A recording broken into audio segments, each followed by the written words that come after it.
Bonjour à tous, Denis Lanière pour Cinémaniacs, nouvelle critique avec Marie Lebel. Marie, ça va? Coucou. Aujourd'hui, on parle d'un produit qui est, c'est un produit, un film, c'est un produit qui est sorti sur Apple Plus, Apple TV Plus, je ne sais pas comment vous le prononcez exactement. Apple TV+, ouais. Et le film s'intitule The Gorge. The Gorge. Et non, ce n'est pas de la pornographie. OK, joke plate. Ça, c'est un film que j'ai vu l'annonce, j'ai fait oh my god, il faut que je vois ça. Mais en même temps, j'ai vu des critiques, j'ai fait oh, finalement, je ne sais pas. Donc, j'ai hâte de t'entendre parler du film The Gorge. Alors, donc The Gorge, c'est un film, encore une fois, un peu science-fiction, dystopique, etc. D'accord? On est sur une gorge, là, une espèce de ravin. Un ravin, C'est ça. Voilà. ouais. Un peu un canyon, quoi, en fait. Ouais.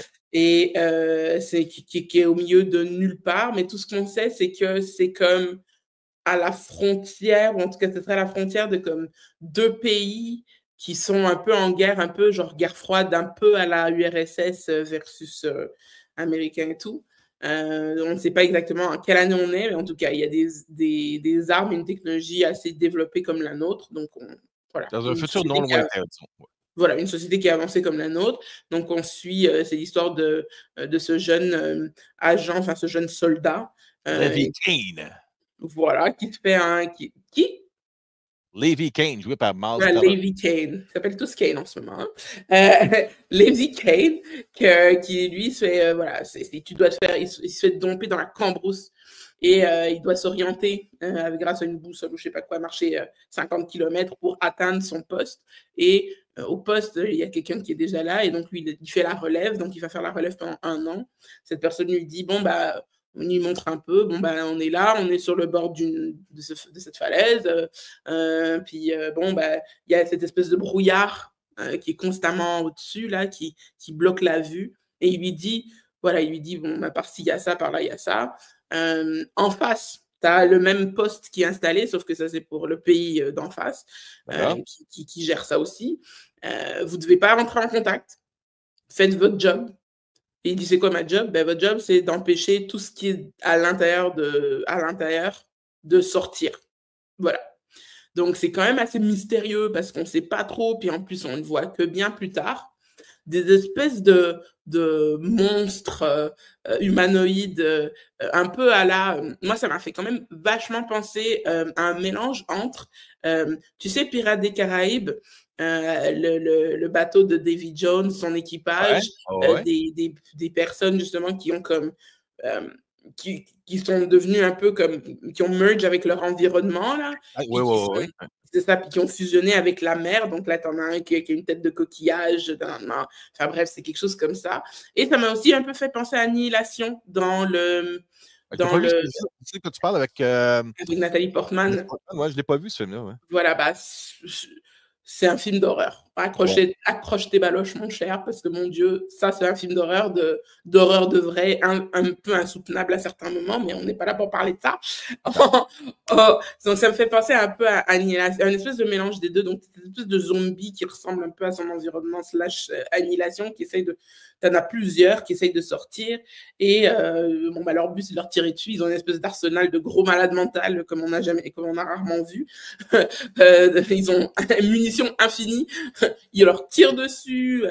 Il y a des espèces de... Ils doivent installer des espèces de mines aériennes des mines aériennes, des trucs comme ça. Donc, en fait, c'est ça leur travail. Mais s'il y a des bébites, le côté ridicule là-dedans de ma perception sans avoir vu le film, c'est s'il y a des créatures aussi maléfiques ou diaboliques qui sont là, pourquoi juste sacrer 2 personnes? Pourquoi tu n'envoies pas une armée puis bombe ça, là, tu sais? Alors, il y a une raison pour ça. OK. Il y a une raison pour ça. Donc, effectivement, quand il faisait sa relève, puis qu'il faisait le petit tour du propriétaire avec l'ancien gardien, il lui a expliqué, bah ouais, à un moment donné, on a envoyé une armée. Ils ne sont pas revenus. Il n'y a personne qui est revenu. Donc, on sait que peu importe ce qui se passe là-dessous, c'est tellement grave. En ça a l'air d'être un genre des portes de l'enfer qui sont là. Voilà, donc eux, ils décrivent ça un peu comme ça, puis je pense que c'est dit aussi dans le trailer. Et donc, ils doivent garder cet endroit qui est tellement plein de mystères, mais dont tu peux apercevoir un petit bout de ce qui t'attend si tu descends en bas. Et donc, eux, c'est ça. Ils décident de la personne qui est en face, c'est la jolie et incroyable beauté porcelaine Anya Taylor-Joy, qui est avec ses grands yeux. Avec ses grands yeux et ses lèvres très symétriques. Moi, j'adore, je l'adore, je trouve qu'elle est magnifique, elle est parfaite. Bref, elle est de l'autre côté et il décide d'entamer un dialogue en écrivant sur des panneaux. Et puis, ils ont des jumelles, hein, donc ils se voient, etc. Donc, ils se parlent comme ça. Et puis, bon, un jour, ils décident quand même d'aller la voir, même s'ils n'ont pas le droit, hein, etc. Donc, il se prend il s'envoie une petite flèche avec une petite corde et puis il se fait en mode zipline et il va la voir, etc. Il passe une super journée de fou et tout. Best Tinder date ever. Et en essayant de rentrer, de retourner, malheureusement, sa zipline se coupe, ça on le voit aussi dans le trailer, et il tombe dans le trou brumeux. Donc là, elle panique et elle se dit, mais mon Dieu, cet homme, je le connais depuis une nuit réellement et il faut absolument que j'aille le sauver. Donc, elle décide de partir là-dedans. Ils ont bien évidemment interdiction de se parler, ils ont interdiction de descendre. Bref, comme je dis, pendant la journée, là, leur maintenance, ils installent plein de pièges pour empêcher les trucs de monter en haut. Donc, eux, ils descendent en bas en mode walou, parachutisme et compagnie, sans être capables de se dire comment on va faire pour rentrer en haut. Vous voyez déjà un peu le truc arriver, vous voyez? Mais il faut que ça aille mal, sinon ça va être plate comme ça. Voilà, exactement. Il faut que ça aille mal, sinon ça va être plate. Mais en vrai, ça aurait pu... Je comprends certaines critiques par rapport au film, que oui, c'est... Voilà, parce que quand ils descendent dans le trou, il y a une espèce de complot un peu à la Cloverfield, là, tu sais, c'est un peu... Il y a un truc que, justement, il y a une raison pour laquelle... Bon, ils ont envoyé toute une armée. Il y a une raison pour laquelle il y a que 2 personnes qui gardent ce truc. Et il y a une raison aussi pour laquelle ils n'envoient juste pas une grosse bombe et bye la gorge. Donc voilà, encore un petit truc. Et bon, ils passent au travers de plusieurs plaines bizarres. Voilà, ils voient que c'était une ville, mais c'est un genre de ville fantôme remplie d'humanoïdes, machin truc là, et autres bestioles. Je t'avais envoyé la vidéo de moi qui réagit au truc, parce qu'effectivement, il y a des moments où tu sursautes, tu as des petits jumpscares. Puis bien évidemment, bon, ils arrivent à comprendre la machination derrière cette espèce de gorge pleine de brume. Et moi, je trouve que c'était un film assez divertissant,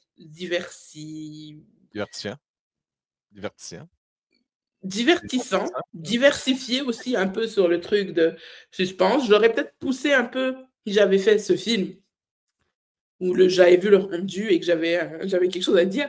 J'aurais étiré la sauce sur le qu'est-ce qui se passe. J'aurais rendu le truc encore plus mystérieux. J'aurais rendu je sais pas.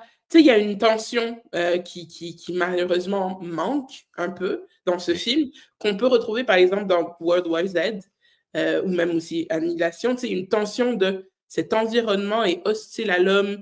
Il y a quelque chose qui se passe. Bon, j'aime bien le fait qu'il retarde le moment où on voit exactement qu'est-ce qui se passe, qu'est-ce qui essaye de sortir de là. Mais j'aurais mis encore un layer un peu plus en mode un peu plus tensiomètre et ce que ça faisait, comment dire, ça faisait très de Mist d'une certaine façon aussi. Ouais, c'est ça, t'es là, donc tu peux pas sortir, et comme je dis, si tu sors, c'est la mort assurée, ou à la gorge, là tu vois le truc, tu peux pas y rentrer, si tu y rentres, c'est la mort assurée. Il y a quand même aussi un petit truc là-dessus, là. Mais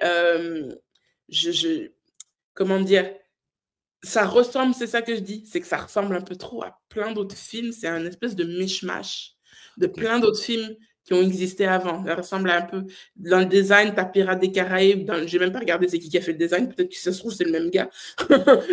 Dans le design, t'as Pirates des Caraïbes, t'as dans dans la procession, tu as annihilation, parce qu'il y a une annihilation, c'est quand même des militaires qui y vont et tout. Donc, ce sont des militaires aussi. Dans The Mist, tu as cette espèce de brouillard, truc, et il se passe des trucs dangereux à l'intérieur, et tu sais pas, il y a des créatures et tout. Donc, c'est ça, ça fait un peu trop. J'ai pris ça.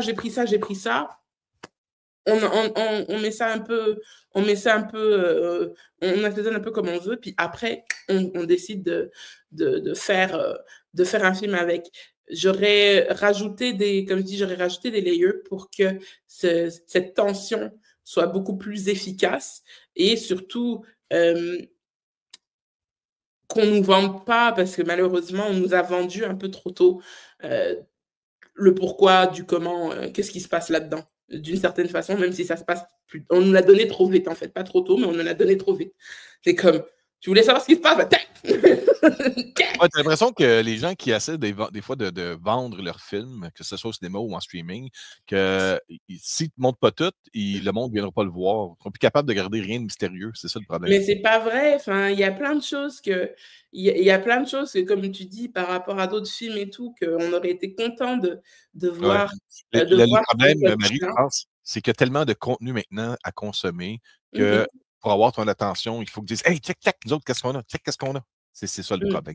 Parce qu'il y a tu sais, regarde, je regarde beaucoup de contenu et je n'ai pas le temps de voir tout le contenu que j'aimerais voir.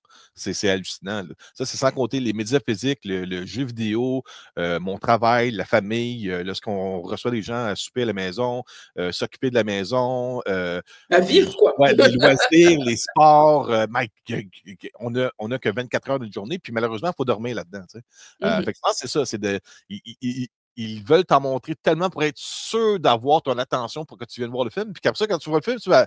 Ah, c'est ça, je l'ai vu dans la bande-annonce. C'est ça le problème. Oui. Ouais, parce que j'ai viens de regarder la bande-annonce, puis on voit même les créatures, les mains, puis tout ça. C'est ça, exactement. Ça, c'est un truc de.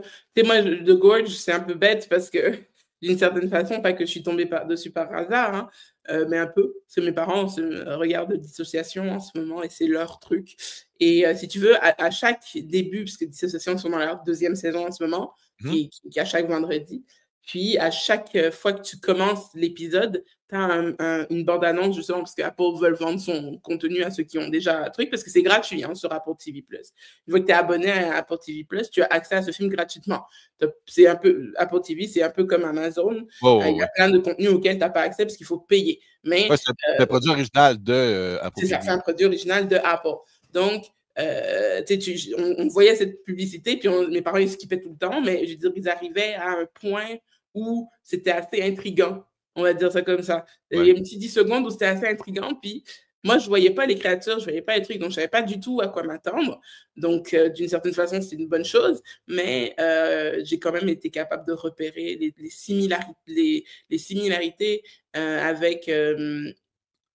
avec d'autres films qui ont existé avant et trouver que ça fait trop cousinage consanguin là, de certains trucs. Si je peux me permettre de dévier un peu la conversation, mais plus le côté du jeu des acteurs, parce que ça a l'air d'être une histoire qui sert à montrer ce que les acteurs peuvent faire, puisque c'est 2 acteurs qui sont principalement à l'écran, à part. Mais honnêtement, des fois, un peu comme Will c'est Smith vraiment ça le Legend. but du directeur de casting, c'est stupide. Parce que Miles Teller, il a quand même été dans Whiplash. Pour l'amour du ciel. Le gars, il a fait un film il était personnage principal d'un film qui a reçu beaucoup de nominations aux Oscars et qui a même gagné l'Oscar du meilleur acteur de soutien avec J.K. Simmons. Lui, par contre, en tant qu'acteur meilleur acteur, je ne sais pas s'il était nommé ou pas, mais ce film a été quand même propulsé aux Oscars grâce à son personnage principal et à sa performance. Le gars, il n'a rien à prouver à personne. Il a fait Will Smith n'avait rien à prouver, Marie. Will Smith n'avait rien à prouver, mais il a quand même eu le plaisir de jouer le film pendant 3/4 du temps tout seul dans I Am Legend. C'est ce que je veux dire, c'est que le film sert des fois. Il y a comme le côté mystérieux des créatures dans le fond du gouffre, mais le film en réalité doit juste comme servir à présenter les 2 acteurs, leur performance à l'écran. Parce que c'est eux qu'on doit voir le 3/4 du temps. Mais c'est ça le truc, c'est que leur performance à l'écran, enfin, c'était je veux dire, je trouvais que c'était assez surprenant comme pair-up d'acteurs, parce qu'on connaît tous comment ça fonctionne. Enfin, pour ceux qui ne savent pas, petit béaba du pair-up d'acteurs, c'est que tu vas avoir des acteurs dans la vie qui qui vont mieux en pair ensemble. Ça se décide très tôt avec les agences et avec les castings. Ouais. On fait des tests, etc. Et un jour, on trouve le bon duo. On a vu ça avec Chris Evans, Scarlett Johansson. Allez voir tous les films qu'ils ont fait ensemble, c'est assez impressionnant. Pareil pour Emma Stone et Ryan Gosling. Pareil pour eux ensemble, ils ont fait La La Land, ils ont fait plein d'autres trucs ensemble aussi. Oh, ouais. Et donc, Ils créent des liens d'amitié aussi souvent, là, sauf que ces deux-là. Oui, ils créent des liens d'amitié, mais c'est surtout des personnes qui jouent ensemble. Ouais.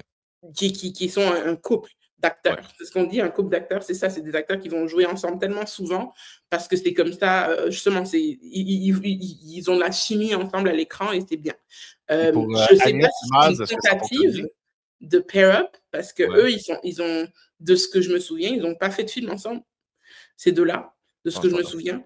C'est juste que c'est un peu, comment dire, ces deux personnes, ces deux acteurs qui ont un jeu tellement différent, puis qui ont aussi qui ont aussi une présence physique différente. Tu sais, Anya Taylor Joy, c'est toujours avec Aaron Taylor-Johnson et Anya Taylor-Joy. Il faut qu'ils trouvent une meilleure façon aussi de trouver leur nom là. Pas possible. Anya. Mais tu vois, c'est Anya, elle est très stoïque, elle est très impassible, elle a la peau diaphane, elle a la peau très claire, très porcelaine, très. Et même, comme je veux dire ça, je te coupe un peu, mais même lorsqu'elle a fait la promotion du film de Mario Bros, elle était plate. Elle était comme stoïque. Ben, elle est comme ça, mais je veux dire, c'est ça, c'est une femme qui joue dans des rôles de le Northman, tu vois, voilà, le Queen's Gambit, tout ça. Elle est très. Elle a un style, et même de menu. Hey, c'est avec ça, là, I want an American cheeseburger. Non, mais c'était très. Je veux dire, c'est des rôles qui requièrent ce type de jeu. Ouais. Là, c'est vrai que c'est deux genres différents. Mais est-ce qu'à l'écran, c'est le cascadeur, c'est le drummer, tu vois, c'est le pilote. C'est le Top Gun. C'est ça exactement, et il est même le fuckboy. Ouais, je veux dire, il a fait un film avec Zac Efron là, puis oui, c'est vrai. Et tout, là. Je veux dire, il arrive à jouer. Enfin, je veux dire, c'est ton friendly neighborhood all-American guy, le gars. Il est capable de se mettre dans plusieurs situations. Et il réussit. Je trouve qu'il a un éventail de jeux un peu plus fourni, un peu plus complet qu'Anya. Sans dire qu'Anya est une mauvaise actrice, au contraire. C'est juste qu'elle a des rôles spécifiques. Comme on a des acteurs qui feront toujours des films d'auteur et pas des blockbusters. Tu sais, pas qu'elle ne fait pas ça, mais bref. Vous voyez. Elle joue dans New Mutants. Elle joue dans New Mutants. Ben, elle joue dans New Mutants, mais même dans New Mutants, j'étais là, mais qu'est-ce qu'elle fait là, tu vois? Je suis désolée, mais New Mutants, on va en parler 15 secondes, mais très rapidement, ils ont foutu plein de gens là-dedans en casting parce qu'ils voulaient ratisser et rameuter du monde parce qu'on était en pleine pandémie et qu'il fallait remplir un cinéma et qu'ils pensaient qu'en mettant Sansa Stark, parce qu'on venait de finir du Game of Thrones, et qu'en mettant justement Anya Taylor-Joy et tout le reste, que ça allait prendre, mais finalement, ça n'a pas pris. Et franchement, ce film, il aurait fallu le refaire avec un casting complètement différent et avec une lunette complètement différente. Mais ça, voilà, sujet clos. On fait comme si ça n'existait pas. Donc, il y a quand même quelque chose de très, comment dire, de très spécifique dans chacun de ces acteurs, et ensemble, je ne sais pas si ça match vraiment. Ils n'ont pas le charisme, en tout cas, on voit qu'on essaie de nous imposer, ils n'ont pas ce charisme-là. Ensemble, je veux dire, ils sont mignons, mais ce n'est pas genre un super couple à la Hollywood du genre. Justement, Emma Stone et Ryan Gosling ensemble, à La La Land, tout ça. Bref, on est quand même sur un autre niveau de jeu. C'est un bon film de streaming, c'est ça que tu dirais? C'est un film de streaming, c'est ça, c'est un film de streaming. J'ai envie d'être très graphique là, mais c'est ça, tu as la main dans ton pantalon, tu manges ton mac and cheese, ton craft dinner, et tu cherches, puis là tu tombes là-dessus, puis tu dis, hey, pourquoi pas? That's it. OK. Ben écoute. Donc je lui donne un 5 sur 10. Un 5 sur 10. Un 5 sur 10? Un 5 sur 10, ouais. OK, c'est pas Parce si que fort. justement, il est, comme je dis, il est trop similaire à ce que j'ai vu dans d'autres films. Et comme je Ouais. dis, j'arrive tellement à les identifier rapidement. J'ai fait comme, ah, ça c'est Pirates des Caraïbes, ah, ça c'est Annihilation, ah, ça c'est The Mist. I mean, je suis désolée, mais le but d'un scénario original, c'est qu'il ne ressemble à aucun autre. Et je sais qu'il y a tout qui a été fait, mais il y a tout qui reste à faire encore. Il y a tellement d'avenues et de possibilités. Regarde Bong Joon-ho, il vient nous sortir un banger avec Mickey 17. Vous Ah, êtes même capable. Et en plus, Apple TV+, vous avez l'argent. cash. Vous avez l'argent. Alors franchement, mais je comprends pas. Alors bref, justement dissociation, c'est extraordinaire, tout ça. Alors effectivement, tu peux faire des trucs moyens une fois de temps en temps. Ça, c'est un film moyen. OK, parfait. Ben, merci beaucoup, Marie. On va se laisser là-dessus. On a déjà d'autres critiques à préparer par après. Donc, c'était pour le film The Gorge ou La Gorge, film de science-fiction et non d'autres choses pour adultes. Avec Anya et Miles Teller dans les rôles principaux avec des bébites dans le fond de la gorge. Ah, mon Dieu, il faut que j'arrête de dire ce titre-là. Ça me fait passer tellement de choses. On s'en parle bientôt, Marie. Merci beaucoup. À bientôt.